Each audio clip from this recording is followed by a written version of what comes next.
জয় জগন্নাথ। নমস্কার দর্শক বন্ধুরা, আজকের এই পর্বে আপনারা দেখবেন 2026 সালে রথযাত্রা, উল্টো রথযাত্রার পূর্ণাঙ্গ সময়সূচি, রথযাত্রা সম্পর্কিত সম্পূর্ণ তথ্য এবং গৃহস্থের কল্যাণে রথযাত্রার দিন কোন নিয়মগুলি পালন করলে সুফল লাভ করবেন, মিলবে শ্রী জগন্নাথ দেবের কৃপা।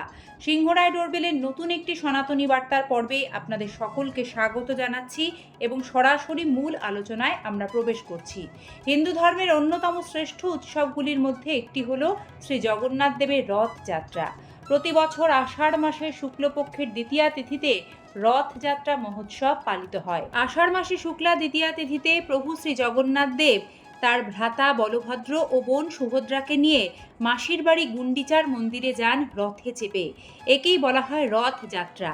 সেখানে 7 দিন অবস্থান করার পর পুনর্যাত্রা বা উল্টো রথযাত্রার মাধ্যমে তারা আবার শ্রী মন্দিরে ফিরে আসেন।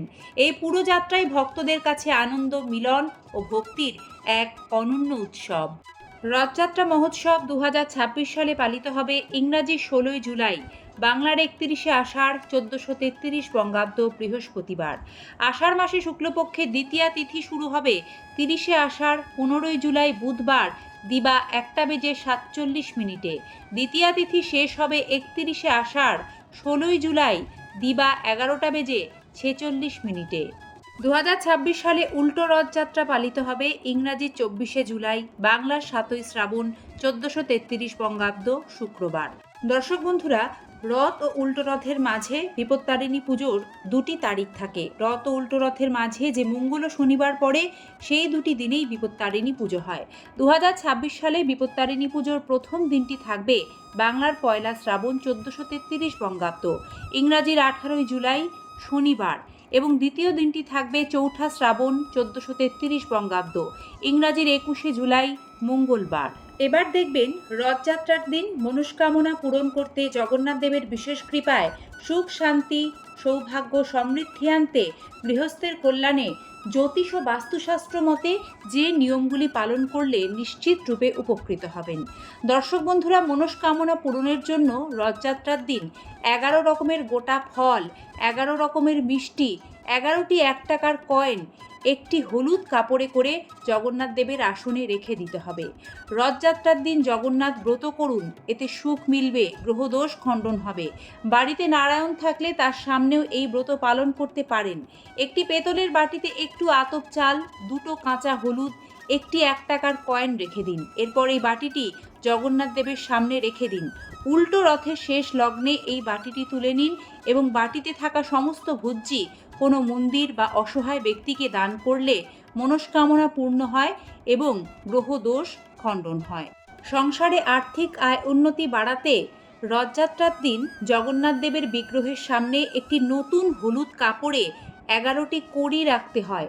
কড়িগুলিতে কেশর অর্থাৎ জাফরানের টিপ দিতে হয়। সারা রাত ধরে ওই হলুদ কাপড়ের মধ্যে কড়িগুলিকে ঠাকুরের আসনে রেখে দিতে হয়, এটাই নিয়ম।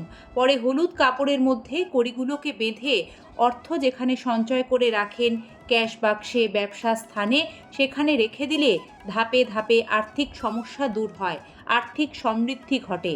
দর্শক বন্ধুরা, জ্যোতিষশাস্ত্র মতে রথযাত্রার দিন কয়েকটি খাবার খেতে নেই। বলা হয় এই খাবার ভুল করেও রথযাত্রার দিন মুখে তুললে রোগ, শোক, অভাব, অনটন সারা জীবন কষ্ট দেয়। যেমন রথের দিন পুঁই শাক, কলমি শাক, তেতো জাতীয় কোনো খাবার, আমিষ খাবার ভুল করেও খেতে নেই। এতে আগামী দিনে সমস্যা দেখা দেয়। রথযাত্রার দিন গঙ্গা স্নান করতে পারলে খুব ভালো। জগন্নাথ দেবকে এই দিন স্নান সেরে শুদ্ধ বস্ত্র পরিধান করে সাদা ও হলুদ রঙের ফুল দিয়ে সাজান। এদিন জগন্নাথ, বলভদ্র ও সুভদ্রার শ্রীচরণে পদ্ম ফুল অর্পণ করুন, এতে পূর্ণ ফল অর্জন করবেন। শ্রী জগন্নাথ দেব ও বলভদ্রের শ্রীচরণে তুলসী পাতা অর্পণ করুন। একটি মাটির প্রদীপে ঘি এবং 2টো লবঙ্গ দিয়ে যে কোনো জগন্নাথ মন্দিরে গিয়ে জ্বালিয়ে আসুন, এতে সংসারে শান্তি বজায় থাকবে। জগন্নাথ দেবের রথের নাম নন্দীঘোষ, বলভদ্রের রথের নাম তালধ্বজ এবং সুভদ্রা দেবীর রথের নাম দর্পদলন। শাস্ত্রমতে বলা হয় রথ দেখলে আধ্যাত্মিক জ্ঞান বাড়ে, চিত্তশুদ্ধি হয়, এমনকি প্রকৃত মানুষচক্ষু দৃষ্টি আরও প্রসারিত হয়। রথ টানার সময় একজন যদি তা দাঁড়িয়ে দেখেন, তাতে তার অন্তরে থাকা সমস্ত পাপের মোচন ঘটে। রথের রশি ধরে টান মারা পুণ্যের কাজ। এই রশিতে হাত ছুঁয়ে রাখলেও পুণ্যার্জন হয় জগন্নাথ দেবের কৃপায়। রথযাত্রা উৎসবে শুরু থেকে শেষ পর্যন্ত কেউ অংশ নিলে এবং এর সমস্ত আচার উপাচার পালন করলে সারা জীবন জগন্নাথ দেবের আশীর্বাদ তার উপর বর্ষিত হয়। শাস্ত্রমতে বলা হয়, রথযাত্রার দিন বিষ্ণু শাস্ত্র এই শব্দটি উচ্চারণ করলে শ্রীহরির কৃপা লাভ হয়। জয় জগন্নাথ, নীলাচল নিবাসায় নিত্যায় পরমাত্মনে বলভদ্র সুভদ্রাভ্যাং জগন্নাথায় তে নমঃ। পরমাত্মা স্বরূপ যাঁরা নিত্যকাল নীলাচলে বসবাস করেন সেই বলদেব, সুভদ্রা ও জগন্নাথ দেবকে প্রণতি নিবেদন করি। আপনাদের সকলকে জানাই শুভ রথ যাত্রার আন্তরিক প্রীতি ও শুভেচ্ছা। শ্রী জগন্নাথ দেবের কৃপা সকলের ওপর বর্ষিত হোক, এই প্রার্থনা জানিয়ে পর্বটি এখানে শেষ করছি। ধন্যবাদ, নমস্কার।